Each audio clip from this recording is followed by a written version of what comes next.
everyone, welcome or welcome back to my channel. This is Parneet. I hope you all are fit as a fitter.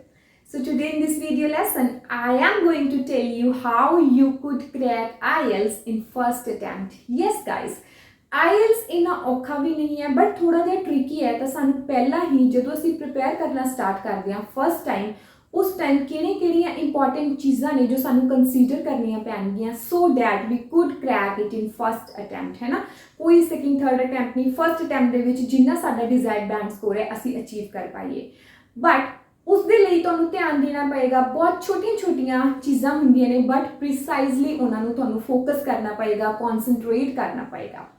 So guys, before starting the video, I have a humble request. Please subscribe to my channel जे तुहानू videos helpful, useful लगदियां ने। Like करिया करो videos नू and don't forget to share it with your friends, family members, जिन्ना भी कर सकते हो ना। So okay, first important tip is preparation start करन तो पहला तुहानू clear होना चाहिए that is marking criteria. Yes, know each and every concept about the marking criteria. पहला marking criteria clear करो, then the requirements. सब तो पहला डिस्कस करते हैं marking criteria। हुण देखो IELTS ਜਿਹੜੇ एग्जामिनर्स ने ਉਹਨਾਂ ਨੇ ਪਹਿਲਾਂ ਤੋਂ ਹੀ ਇੱਕ marking criteria set करता। 4 criteria ਉਹਨਾਂ ਨੇ set ਕੀਤੇ ਹੋਏ ਨੇ, that is task response, lexical resource, coherence and cohesion, grammatical range and accuracy है ना। तो ये चीज़ां क्लीयर होनी चाहिए ने। बहुत सारे स्टूडेंट्स ने वो की करते हैं अपना एग्जाम फाइनल एग्जाम भी उत्थे दे आते हैं फिर भी उन्होंने क्लीयर नहीं होंगी चीज़ां कि उन्होंने जजमेंट किस बेसिस से उन्होंने होने वाली है, what examiner expect from them है ना, किस बेसिस से उन्होंने बैंड स्कोर देंगे, की चीज़ां उन्होंने तो एक्सपैक्ट की नहीं सी कि वो वाले सारे पैरामीटर्स उन्होंने उत्थे फुलफिल किए ने या नहीं किए। सो ये मार्किंग क्राइटेरिया क्लीयर होना बहुत जरूरी है। Each and every type suppose मैं टास्क रिस्पॉन्स की गल करा टास्क रिस्पॉन्स के फर्दर सब टाइप्स होंगे ने 3 to 4 सारे एवं ग्रामेटिकल रेंज एंड एक्यूरेसी की जो आप गल करिए उस भी फर्दर टाइप्स होंगे ने, वो सारियां तुहानू एक क्लीयर होनी चाहिए है। अगर तुसी ऑफिशियल साइट्स से जाओगे उत्थे भी तुहानू ये सारा कुछ मिल सकता है। उसके नाल मैं ऑलरेडी इसनू डिस्कस कर चुकी हूँ अपनी एक वीडियो के जिसके ऊपर मैं बहुत डेडिकेटेड वीडियो बनाई है। I'll put the link in the description box, so don't forget to check it. बहुत हेल्पफुल होएगा, बहुत चीज़ां तुहाडे डाउट्स डायलेमा सारा कुछ क्लीयर कर देगा। जो मार्किंग क्राइटेरिया क्लीयर हो गया, सेकंड स्टैप इस दे विच ही तुहानू पता होनी चाहिए अपनी रिक्वायरमेंट। हुण बिना रिक्वायरमेंट तो अगर तुसी किसी चीज़ दी है ना ਆਪਾਂ ਨੂੰ नहीं पता कि सानू इस तो की आउटपुट चाहिए पर ਅਸੀਂ काम करी जा रहे हैं, हार्ड वर्क पुट करी जा रहे हैं पर सानू रिजल्ट्स नहीं पता उसके की होणगे तो फिर उस चीज़ का कोई फायदा ही नहीं है। बहुत स्टूडेंट इदां दे भी होंदे ने जिहड़े IELTS स्टार्ट कर दिंदे ने, एग्जाम दे दिंदे ने बट अगर उन्होंने पूछो what is your requirement, ma'am मैनूं तो पता नहीं मेरी रिक्वायरमेंट की है। सब तो पहला जो भी तुसी IELTS स्टार्ट करना है ना, तुसी सोच लिया माइंडसैट बना लिया कि मैं IELTS की प्रिपरेशन स्टार्ट करनी है, उस तो पहला एक बार वीज़ा कंसल्टेंसी को जरूर जाओ, उन्होंने कंसल्ट करो कि मैं +2 दा स्टूडेंट हाँ, मेरी रिक्वायरमेंट की है ना। तो पहला तो ही पता होएगा मेरी requirement whether it is of 6 each या फिर 777-8 दी अगर मैं GT हाँ, या फिर अगर मैं ग्रैजुएट भी हाँ, मैं अकैडमी के लिए जाना मेरी 6.5 होनी चाहिए या 6 ईच, जो भी तुहाडी रिक्वायरमेंट है तुहाडे माइंडसैट दे विच पहला तो ही होनी चाहिए। सपोज तुसी +2 दे स्टूडेंट हो and your requirement is of 6 each, तो 6 ईच लई तुसी कंपीट नहीं करना, तुसी घट्टो घट्ट 7 लई 6.5 लई कंपीट करना, फिर 6 तुहाडे आराम नाल आ जाएंगे इन फर्स्ट अटैम्प्ट।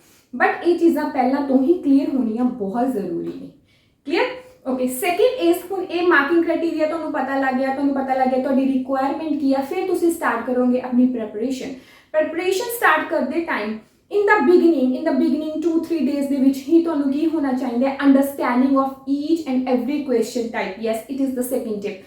हुण इस तो की मतलब है, सपोज आपां राइटिंग नूं लै लईए, राइटिंग दे विच टास्क 1 हुंदा है, टास्क 2 हुंदा है। GT स्टूडेंट हो तुहानू पता होना चाहिए लैटर दी किहड़ियां टाइप्स ने, मैनू ऐसे किस तरह के आउणगे, किहड़ियां टाइप्स ने।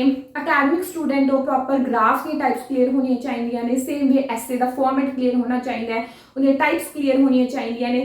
तो सारिया ही टाइप्स की प्रैक्टिस पहला तो ही करके जाओ। एक बार माइंड सैट बन जाएगा ना कि ये टाइप्स ने, फिर वो अकॉर्डिंग ही तुसी अपनी प्रैक्टिस भी स्टार्ट कर दोगे। बट अगर पता नहीं है, रैट रेस दे विचों करी जा रहे हो, जो टीचर करवा रहा है करी जा रहे हो ना, किसी ने दसता वो कर लिया, टीचर ने क्लास चेक करवाया वो करता, हो सकता है तुहाडे कोल टाइम पीरियड घट होवे, इनसफिशिएंट टाइम होवे, तुहाडे कोल 15 डेज होण या 1 मंथ होवे, तुसी थोड़े वीक हो ते तुसी प्रॉपर पूरियां टाइप्स नहीं कीतियां ते किसी ने तुहानू दस्सिया भी नहीं है ना।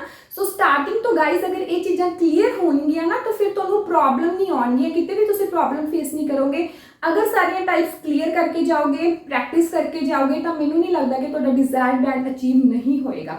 सो understanding of each question type plays a very crucial role when it comes to IELTS। Same way listening दे तुहानूं क्लीयर होने चाहिए, फिलअप्स किस तरह के होंगे हैं, किन्ने आउंदे हैं, किस तरह का एक्सेंट होंदा है, MCQs 2% वाले MCQs 3% वाले MCQs किस तरह के होंगे, मैप सेम वे अगर रीडिंग की गल करिए है ना, ट्रू फॉल्स किवें परफॉर्म करने ने, या इस तरह का कोई भी question type and speaking they किन्ने टाइप्स की होंदी है, किस तरह के क्यू कार्ड्स आउंदे ने, किस तरह के क्वेश्चंस इंट्रोडक्टरी दे विच पुछदे ने, किवें मैं फॉलोअप्स नूं आंसर करना है, वो सारियां चीज़ां तुहानूं क्लीयर होनियां चाहिए ने from the very beginning in the starting 2-3 days दे विच ये अपना सारा कॉन्सैप्ट क्लीयर कर लो, सो डैट एक बार फोकस माइंडसैट बन गया, फिर हौली हौली ग्रैजुअली तुसीं अपनी प्रैक्टिस करते रहो।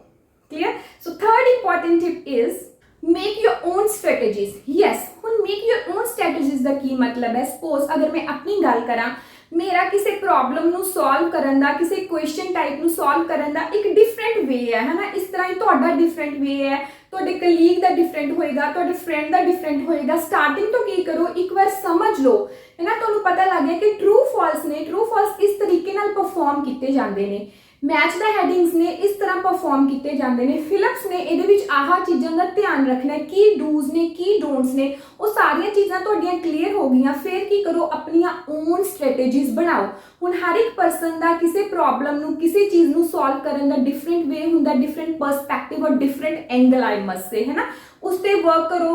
अपने आप नाल क्वेश्चन करो कि मैं ट्रू फॉल्स नूं मैम ने तो इस तरह समझाया सी कि मैं इहनूं होर वधिया तरीके नाल खुद परफॉर्म कर सकदा, मैं अपनी टिप्स एंड ट्रिक्स बना सकता है। Yes you could, you definitely could, तुसीं बना सकते हो, तुहाडी इन्नी कैपेबिलिटी इन्नी एफिशिएंसी हैगी है। सो स्टार्टिंग तो ही अपनी ओन स्ट्रैटेजीज बनाओ है ना, अपने इंट्रो क्वेश्चंस नूं स्पीकिंग की जो गल आउंदी है, किस तरह तुसीं उन्हां नूं इंप्रैसिव बना सकते हो, वो चीज़ां पहलां तो ही उन्हां ते वर्क करना स्टार्ट करो, in the very first week तो ही स्टार्ट करो, फिर देखो किस तरह चीज़ां दे विच तुहाडी इंप्रोवाइजेशन होंदी जाएगी day by day, gradually and gradually. Clear.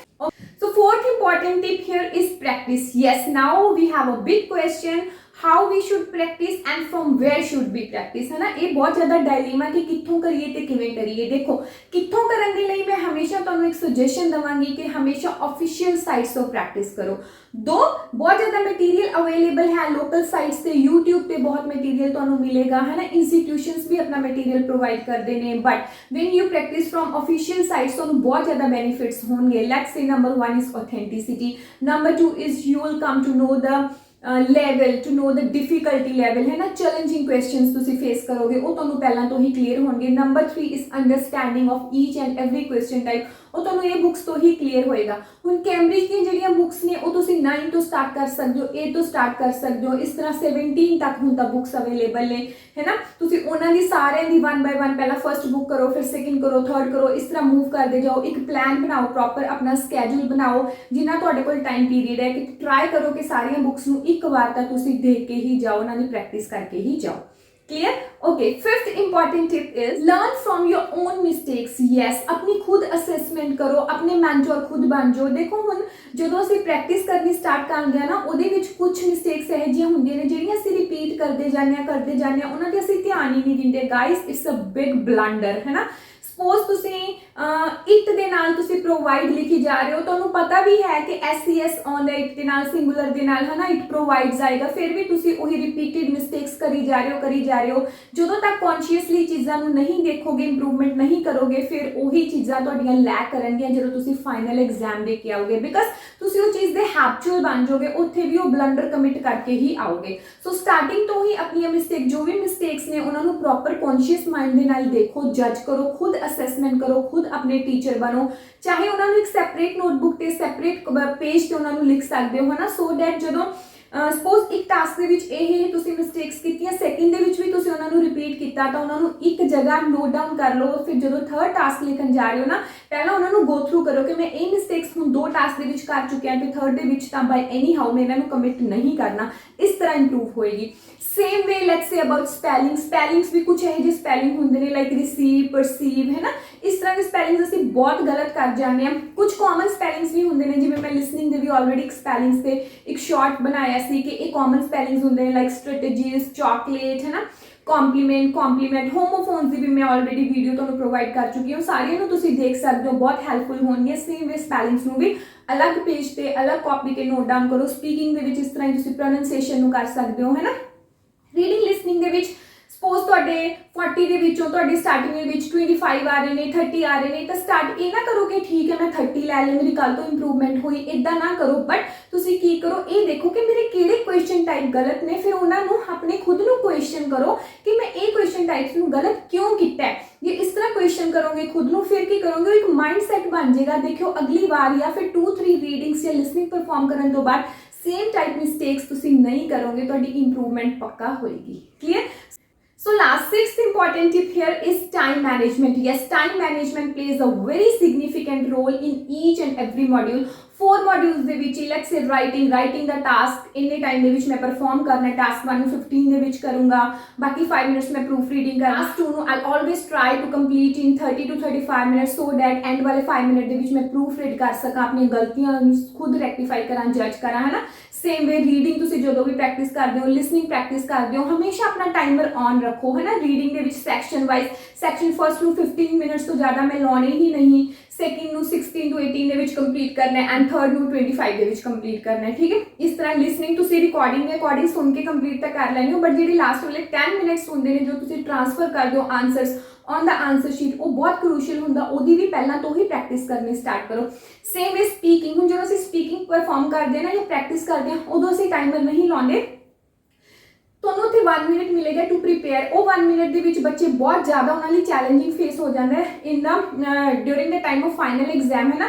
ਉੱਥੇ 1 ਮਿੰਟ ਦੇ ਵਿੱਚ ਸਾਡੇ ਤੋਂ ਪ੍ਰੀਪੇਅਰ ਹੁੰਦਾ ਹੀ ਨਹੀਂ, ਕਿਉਂਕਿ ਅਸੀਂ ਸਟਾਰਟਿੰਗ ਤੋਂ ਪ੍ਰੈਕਟਿਸ ਨਹੀਂ ਕੀਤੀ। So always practice with timer on.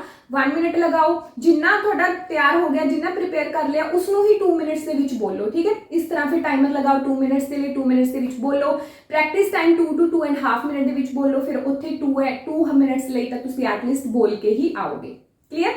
So next मैं ही कहूँगी कि गाइस डेली प्रैक्टिस करो, as daily practice is the key to success. जिवें hard work is the key to success, same way daily practice is the key to success as well. अगर daily practice नहीं करोगे, एक जी routine बनी होएगी वो break हो जाएगी, फिर चीज़ों को दोबारा ग्रैस्प करना पएगा, दोबारा एक माइंडसैट बनाना पएगा, फिर वो थोड़ा हौली हौली ना डिले होंदा जांदा साडा सारा प्रोसैस। सो डेली प्रैक्टिस करो, हमेशा ऑथेंटिसिटी वाली ऑफिशियल साइट्स तो प्रैक्टिस करो, एंड यस अपनी मिस्टेक्स तो खुद सीखो, प्रॉपर मार्किंग क्राइटेरिया याद रखो। ये सारे tips and tricks I hope तुहाडे लई बहुत हैल्पफुल होनी है, बिकॉज इन्होंने मैनू भी बहुत हेल्प की है, मैनू बहुत असिस्टेंस दी है when I was preparing for IELTS। So if you have more doubts, any queries, do write me in the comment section, and yes don't forget to subscribe to my channel.